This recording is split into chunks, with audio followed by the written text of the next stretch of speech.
অমিত শাহ রোহিঙ্গা বাংলাদেশি সন্দেহে বাংলাভাষীদের ওপারে পুশব্যাক করছে, এমনই অভিযোগ তুলে কেন্দ্রীয় স্বরাষ্ট্রমন্ত্রীকে বিঁধলেন মুখ্যমন্ত্রী মমতা বন্দ্যোপাধ্যায়।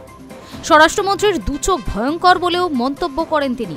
পাশাপাশি সীমান্তে বিএসএফ এর ধারে কাছে না যেতেও অনুরোধ করেছেন মুখ্যমন্ত্রী। প্রসঙ্গত, সীমান্তরক্ষী বাহিনী বা বিএসএফ শাহের মন্ত্রকেরই অধীনে। বৃহস্পতিবার কৃষ্ণনগরে মমতার সভা ছিল।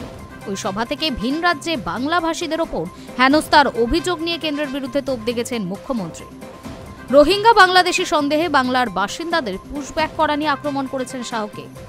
মমতা বলেন, বাংলা থেকে কাউকে তাড়ালে কি করে ফিরিয়ে আনতে হয় আমরা জানি, বাংলা থেকে কাউকে তাড়াতে দেব না। এরপরই শাহের উদ্দেশ্যে বলেন, আমাদের দেশে একজন স্বরাষ্ট্রমন্ত্রী আছেন, উনি ভয়ঙ্কর, এমন কোনো কাজ নেই উনি পারেন না। ওর দুচোখ দেখলেই বোঝা যায় ভয়াবহ, এক চোখে দুর্যোধন ও অপর চোখে দুঃশাসন। ভোটার তালিকার বিশেষ নিবিড় সংশোধন বা এসআইআর নিয়ে নির্বাচন কমিশনকেও বিধেছেন মুখ্যমন্ত্রী।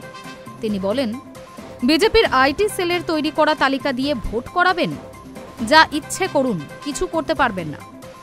বৈধ ভোটারের নাম গেলে ধর্নায় বসবেন বলে হুঁশিয়ারিও দিয়েছেন মুখ্যমন্ত্রী। তিনি বলেন, বলছে 1.5 কোটি লোকের নাম বাদ দিতে হবে, কারো নাম বাদ দিলে ধর্না দিয়ে বসে থাকব। যতক্ষণ আর নাম না তুলবে ততক্ষণ ধর্না দেবেন তিনি।